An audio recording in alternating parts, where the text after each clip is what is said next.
అగ్నిహోత్రము జరిగినన్ని రోజులు మన దేశము ప్రపంచంలో అగ్రదేశంగా జగద్గురువుగా ఉండేది. రాముడు రావణాసురుణ్ణి ఓడించాడు. రాముడు దగ్గర ఏముంది, అడవిలో ఏముంది ఆయన దగ్గర? ఏమీ లేదు. కానీ అన్నీ ఉన్న లంకా రాజ్యాధిపతి అయిన రావణాసురుడిని రాముడు ఓడించాడంటే కారణము ఒకటే. అడవిలో ఉన్నప్పటికీ రాముడు నిత్యము సంధ్యా అగ్నిహోత్రము చేసుకునేవాడు. రాముడంటే లక్ష్మణుడు, సీత అందరూ కూడా అని రామాయణంలో స్పష్టంగా ఉంది. కానీ ఇన్ని పనికిమాలిన సీరియళ్ళు తీశారు, సినిమాలు తీశారు, కానీ ఎందులో కూడా ఇద్దరు అగ్నిహోత్రం చేస్తున్నట్టు ఎక్కడ చూపించలేదు. అది మన సినిమా డైరెక్టర్ల తెలివితేటలు. కాబట్టి ధర్మము అనేది వదలకుండా పట్టుకుంటే అది నిన్ను రక్షిస్తుంది. నువ్వు ధర్మాన్ని రక్షిస్తే ధర్మము నిన్ను రక్షిస్తుంది. యజ్ఞానికి మరొక పేరు గుర్తుపెట్టుకోండి, ధర్మము అని యజ్ఞానికి పేరు. యజ్ఞము, అధ్వరము, హవనము, హోమము ఇవన్నీ యజ్ఞము యొక్క పేర్లే. అందులో ధర్మము అని కూడా దీనికి ఒక పేరు ఉంది. కాబట్టి నీ దగ్గర ధర్మం ఉందా లేదా అంటే అర్థం ఏమిటి? నువ్వు అగ్నిహోత్రం చేస్తున్నావా? లేదు, ఏమీ లేదండి అంటే ధర్మము లేదు. పంట రైతు పండించుకుంటాడు, కానీ ఆ పంట సురక్షితంగా ఉండాలంటే ఏం చేయాలి? కంచె వేయాలి. ఆ కంచెను రైతు రక్షిస్తే ఆ కంచె పొలాన్ని రక్షిస్తుంది. నువ్వు ధర్మాన్ని రక్షిస్తే ధర్మము నిన్ను రక్షిస్తుంది. ఇది కాంట్రాక్ట్ అన్నమాట. అది మరి ధర్మం అంటేనే తెలియకుండా అయిపోయింది. ఏమిటి ధర్మం అంటే? గుడికి పోతే వాడు బిచ్చగాడు ఉంటాడు మెట్ల మీద, ధర్మం చేయి బాబు, ధర్మం చేయి బాబు అంటాడు. అది ధర్మం అనుకుంటున్నాం. వాడు తీసుకెళ్ళి బీడీలు, గుట్కాలు, మత్తు పదార్థాలు తాగుతాడు, తింటాడు. వాడు చేసే పని ఏమీ లేదు అంతకంటే. కాబట్టి నేను ఒకటే చెప్తుంటా, ఎవరికైనా దానం చేయాలంటే బిచ్చగాళ్లకు బిస్కెట్ ప్యాకెట్లో, పండ్లో, తినే వస్తువులు, ఇడ్లీయో ఏదో ఒకటి దానం చేయండి. కానీ డబ్బులు ఇస్తే మాత్రం దురుపయోగము, ఆ పాపము మీకే తగులుతుంది. ఇక్కడ మనం దేవతలకు సమర్పించాం. చూడండి, మనుషులు, దేవతలు, పితరులు, అతిథులు, భూతములు, ఎన్నో వర్గాలు ఉన్నాయి. అన్నిట్లో దేవతలు శ్రేష్ఠులు. మనం దేవతలకే సమర్పించాం.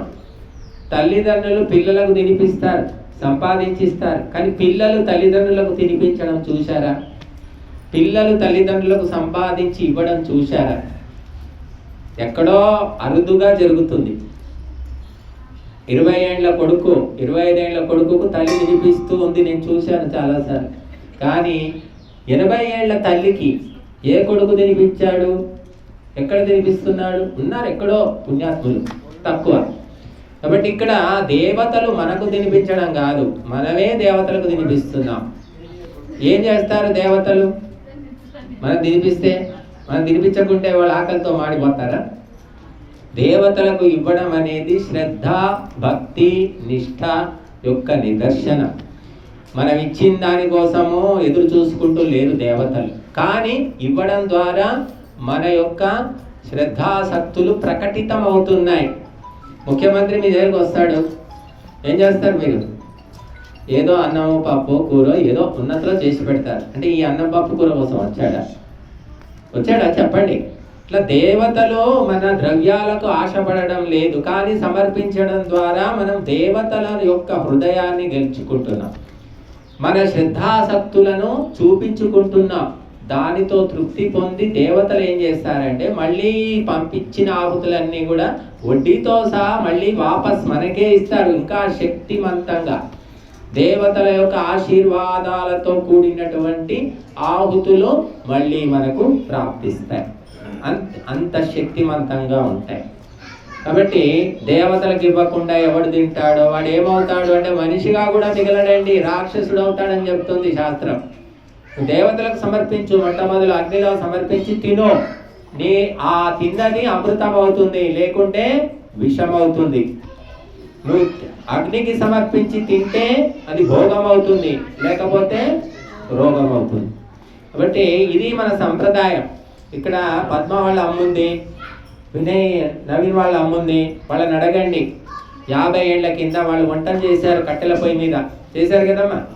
చేసిన తర్వాత వంట అయిన తర్వాత అన్నము తీసి ఆ నిప్పుల్లో వేసేవాళ్ళు. ఇప్పటికీ అమ్మగారు వేస్తుందట, అంటే కట్టెల పోయింది. ఎందుకు వేస్తారో వాళ్ళకి తెలియదు, ఎందుకంటే తాత ముత్తాతల నుంచి సంప్రదాయం వచ్చింది. అన్ని కులాల వాళ్ళు వేసేవాళ్ళు. అది అగ్నికి సమర్పించడము అనే మన ప్రాచీన మహర్షుల సంప్రదాయం అనేది తెలియదు, కానీ తెలియకుండా చేశారు. ఇప్పుడు తెలుసుకున్నారు. కాబట్టి మొట్టమొదలు మనము తింటే అసురులం అవుతాము, రాక్షసులం అవుతాము. దేవతల దూత అయినటువంటి అగ్నికి సమర్పించు మొట్టమొదలు, తర్వాత నువ్వు తిను అనేది మహర్షుల యొక్క సంప్రదాయం. అందుకే నేను చెప్పాను, ఈ కులం ఆ కులం కాదండి, అన్ని కులాలకు మూలము మహర్షులే. అయితే ఆ మహర్షుల యొక్క పరంపర రాను రాను రాను రాను భ్రష్టు పట్టిపోయి కొంతమంది ఎటో వెళ్ళిపోయారు, సంప్రదాయం మర్చిపోయారు, ప్రకృతి యొక్క మాయలో పడిపోయారు, ఆ విధంగా దూరం అయిపోయారు. అంతే తప్ప మొట్టమొదలు సృష్టి ఆదిలో పుట్టింది పవిత్రమైన మహర్షులే అని తెలుసుకోవాలి. కనుక మనం ఈరోజు విశేషమైన ఆహుతులు సమర్పించాం. ఘృతైర్బోధయతాతిథిం అని మంత్రం చెప్తుంది. ఈ అతిథిలాగా వచ్చిన అగ్నిదేవుడిని నేతి ధారలతో, స్నేహధారలతో జాగృతం చేయండి, ప్రసన్నం చేయండి అని మంత్రం చెప్తోంది. అగ్నిదేవుడికి ఏం సమర్పించాలి అంటే ఉత్తమమైన మధుర పదార్థాలు. అల్లుడు వచ్చాడంటే ఇక మర్యాదలు అంటే మనం తక్కువేలేండి తెలంగాణలో. ఆంధ్రలోనైతే చంపి పెడతారనమాట. వాడి తినలేక చావాలి, కడుపు నొప్పి వచ్చి చావాలి, అన్ని వంటలు చేసి పెడతారు అల్లుడికి. మరి ఇక్కడ దేవుడికి అనేసరికి మనం ఏం చేస్తాం, ఏదో ఉడకబెట్టి ఇన్ని పాలు పోసి అక్కడ పెట్టేస్తాం అంతే. అది టేస్ట్ రుచి పచ్చి కూడా ఏముండదు. శ్రద్ధతో చేస్తే రుచి వస్తుందండి, గుర్తుపెట్టుకోండి. ప్రేమతో శ్రద్ధతో చేస్తేనే వంటలో రుచి వస్తుంది. కళ్ళు మోసుకొని గాలికి చేస్తే రుచి రాదు. కాబట్టి ఈరోజు మినపసున్ని ఉండలు వేశాము, భక్ష్యాలు వేశాము, పరమాన్నము, అరటి పళ్ళు, కొబ్బరికాయలు, ఎండు కొబ్బరి, ఎన్నో పదార్థాలు సమర్పించాం. ఇంకా అగ్నిదేవుడు నాలుకలు చాస్తూనే ఉన్నాడు, ఇంకా ఇస్తారా అని. కానీ మనకు ఏమీ మిగలదు, కనీసం ప్రసాదం అన్నా పెట్టుకుంటే బాగుండదని మనం ఆపేశాం అనమాట. అలా అగ్నిదేవుడు సర్వభక్షకుడు, అన్నీ తినేస్తాడు.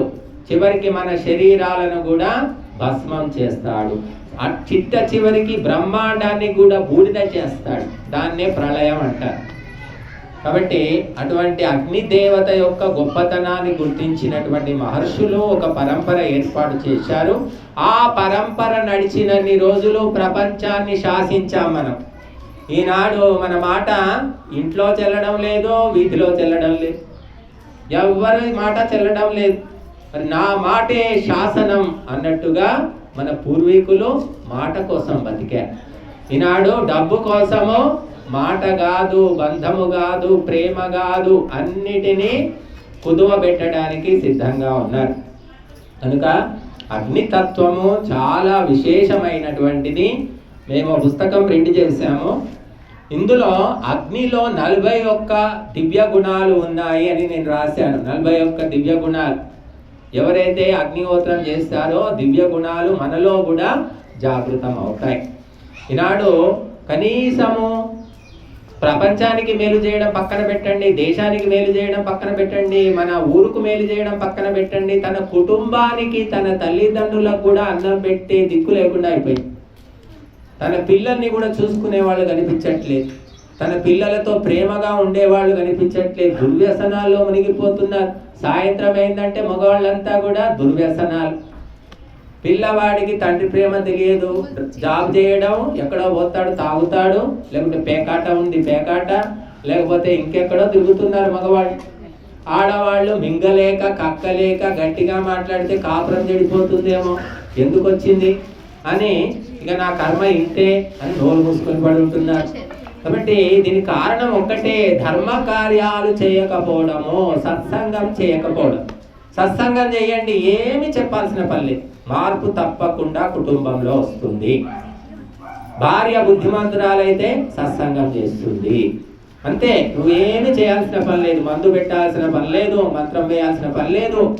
నువ్వు ప్రతిరోజు భగవద్గీత పారాయణం చేయి, గాయత్రి జపం చేయి, ఓంకార జపం చేయి, ఏవో పూజ చేస్తావు కదా పూజన్నా చేయి, ఏదో ఒకటి ప్రతిరోజు నిష్ఠగా నువ్వు అనుష్ఠానం చేస్తే తప్పకుండా మార్పు వస్తుంది.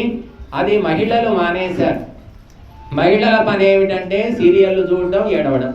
అయ్యో ఆ సీరియల్లో ఏమో కుట్రలు చేస్తున్నారు, చంపేస్తున్నారు, కోడలు ఏమవుతుందో అదేమవుతుందో అని టెన్షన్ పడుతున్నారు. నా కాపురం ఏమవుతుందనే టెన్షన్ మాత్రం లేదు ఇప్పుడు ఆడవాళ్ళు. అయితే అయింది, ఉంటే ఉంది, పోతే పోయి. పుట్టింట్లో వాళ్ళు ఎదురు చూస్తే ఎప్పుడు వస్తుందా ఇది, వదిలేయేవాడిని, వదిలేసి రావే అని వాళ్ళు ఫోన్లు చేస్తూనే ఉంటారు. అలా తయారైంది సమాజం. కాబట్టి సతీ సావిత్రి, సతీ తులసి, సతీ సక్కుబాయి ఇవన్నీ చెప్పుకుంటాం. మన దేశంలో పుట్టినటువంటి పతివ్రతలు, వీర నారీమణులు ఏ దేశంలో కూడా పుట్టలేదండి. ఆడవాళ్ళంటే మేకప్లు చేసుకోవడానికి, ఫ్యాషన్ల కోసం కాదు అని వాళ్ళు చాటి చెప్పారు.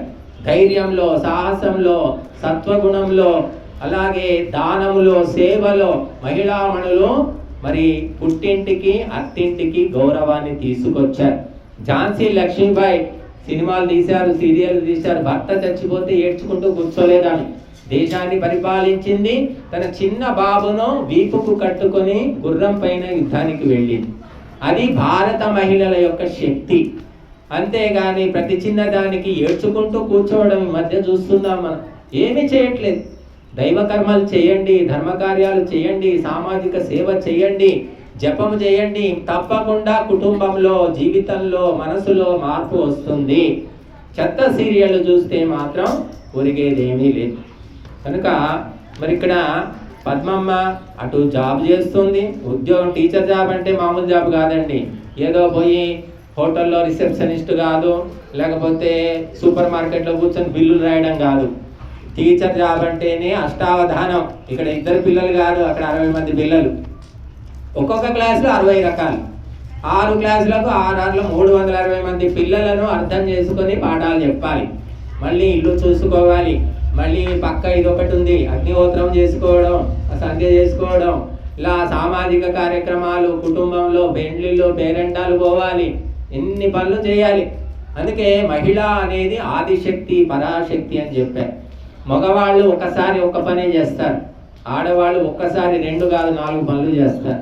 ఇది ప్రకృతి యొక్క శక్తి. చూడండి, సూర్యుడు తండ్రి, భూమి నీకు తల్లి అని వేదం చెప్తోంది. సూర్యుడు ఏం చేస్తున్నాడు? తన చుట్టూ తాను తిరుగుతున్నాడు, అందరికీ తెలిసిందే. కానీ భూమాత ఏం చేస్తోంది? తన చుట్టూ తాను తిరుగుతూ సూర్యుడు చుట్టూ తిరుగుతోంది. అంటే 2 పనులు చేస్తుంది ఆమె ఒకేసారి. కానీ సూర్యుడు ఒకటే పని చేస్తున్నాడు. అందుకని పొద్దున్న లేవగానే ఎవరికి మొక్కుతాం? భూమాతకు మొక్కుతాం. తర్వాత సూర్యోదయం అయితే సూర్య నమస్కారం. ఎందుకంటే తల్లి అంటే బ్రహ్మశక్తి మొట్టమొదటి ప్రాధాన్యము. అందుకే మహిళల రక్షణ కోసము శాస్త్రాలన్నీ కూడా చాలా కట్టుదిట్టమైన ఆచారాలు ఏర్పరిచాయి. ఈనాడు వాడు దరిద్రుడు రాహుల్ గాంధీ మనుస్మృతి అలాగా ఇలాగా అని నానా మాటలు అంటూ ఉన్నాడు.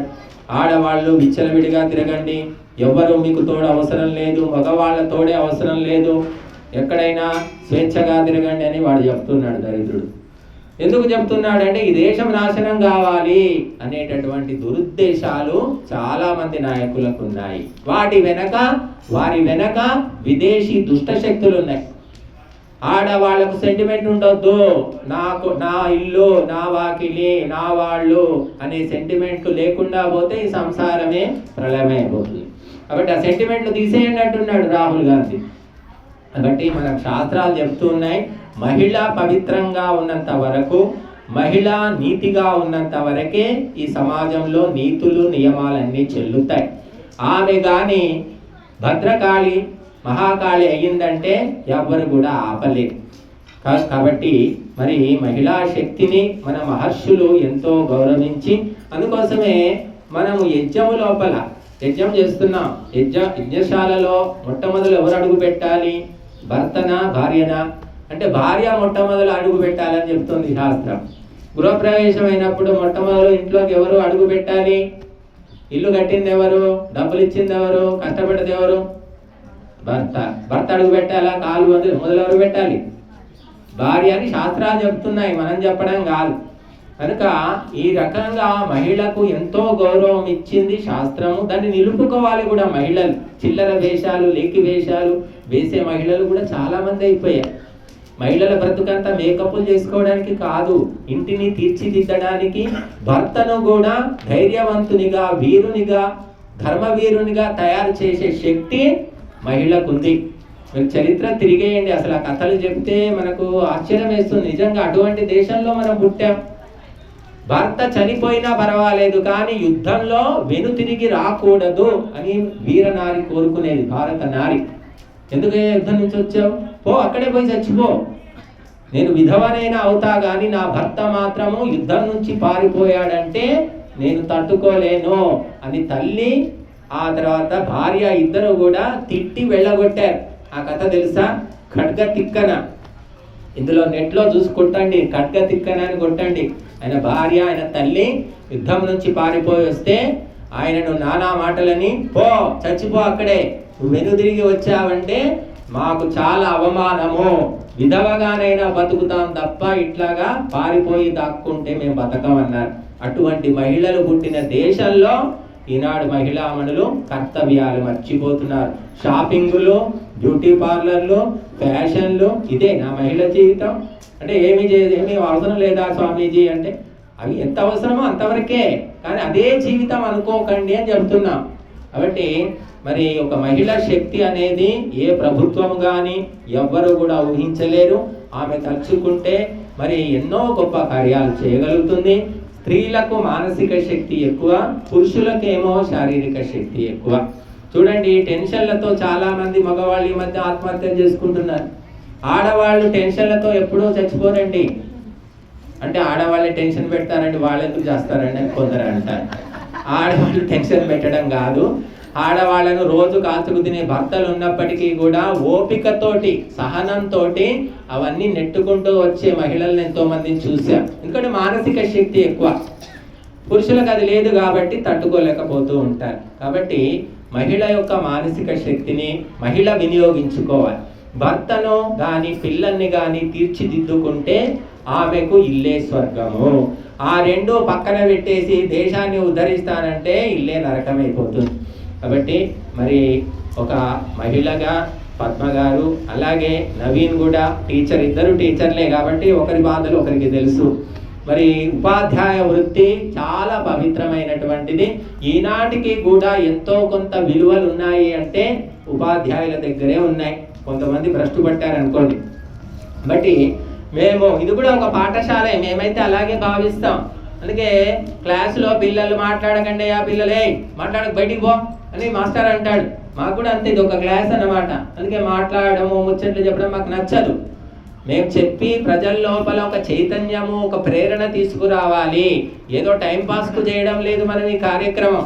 ఒక మార్పు కోసము, ఒక పుణ్యం కోసము, ఒక రకమైన ప్రేరణ కోసం చేస్తూ ఉన్నాం. కాబట్టి అటువంటి ఫలితాన్ని మేము కోరుకుంటూ ఉంటాము. మరి కొంతమంది ఇటువంటి కార్యక్రమాల్లో పాల్గొని కొంత ప్రేరణ పొందుతున్నారు, మార్పు పొందుతూ ఉన్నారు. కాబట్టి మీరందరూ కూడా, బంధుమిత్రులందరూ కూడా ఆలోచించండి. ఆలోచిస్తేనే మార్పు వస్తుంది. మనం ఎన్నో పనికిమాలిన విషయాల గురించి ఆలోచిస్తాం, పనికొచ్చే దాని గురించి ఆలోచిస్తే అప్పుడు దారి చూపిస్తాడు భగవంతుడు. మరి పుట్టింటి నుంచి సారె తీసుకొచ్చావా, కట్టం తీసుకొచ్చావా, ఇంకేదో తెచ్చావా? చాలామంది అడుగు ఏం తెచ్చావే పుట్టింటి నుంచి, మీ వాళ్ళు ఏం పెట్టారే అని తిడుతూ ఉంటారు. కానీ పద్మమ్మ మరి పుట్టింటి నుంచి తెలియదు కానీ ఆమె మరొక పుట్టిల్లు వేదమాత పుట్టిల్లు. ఆ వేదమాత దగ్గర నుంచి ఈ యజ్ఞమనేటటువంటి కానుకను వాళ్ళ అత్తగారింటికి ఆమె బహుమతిగా ఇచ్చింది. ఇలాగ ప్రతి ఒక్క భార్య, ప్రతి ఒక్క తల్లి ఒక ధర్మ కార్యాన్ని, ధార్మికమైన కానుకను అత్తింట్లోపల ఇవ్వాలి. ఆ ఇంటిని మార్చేయాలి. అటువంటి శక్తి స్త్రీకి ఉంది. నాకు శక్తి లేదు, నేను చెప్తే మా ఆయన వినట్లేదు అని చాలామంది చెప్తారు. వినేదేమి లేదమ్మా, నువ్వు తపస్సు చేయి, వ్రతము చేయి, దీక్ష చేయి, జపము చేయి, పారాయణం చేయి, ఉపవాసం చేయి. ఆటోమేటిక్గా మగవాళ్ళు 100 రోజులు ఉపవాసం ఉంటే ఎంత శక్తి వస్తుందో, ఆడవాళ్ళు ఒక్కరోజు ఉపవాసంతో భగవంతుడు అంత ప్రసన్నమవుతాడు. చూడండి, ఇది మాటలు కాదు. 10 మంది ఆడవాళ్ళు ఆఫీస్కి వెళితే పని అవుతుంది. 100 మంది మగవాళ్ళు వెళ్ళినా కూర్చోండి తర్వాత చూస్తాం, ఏంటి ఇట్లా గుంపులాగా వచ్చారు, దండయాత్రకు వచ్చారా, దాడికి వచ్చారా అని తిడతారు. అదే ఆడవాళ్ళు 10 మంది అయ్యో పాపం వాళ్ళ ఇంటి దగ్గర ఏం పని ఉందో ఏమో చూడవయ్యా పని చూడవయ్యా అంటారు. అది మహిళా శక్తి. దేవుడు కూడా అంతే, ఆడవాళ్ళు తలుచుకుంటే భగవంతుని ధ్యానిస్తే తొందరగా భగవంతుడు ప్రసన్నం అవుతాడు. మగవాళ్ళు ధ్యానిస్తే టైం పడుతుంది అనమాట.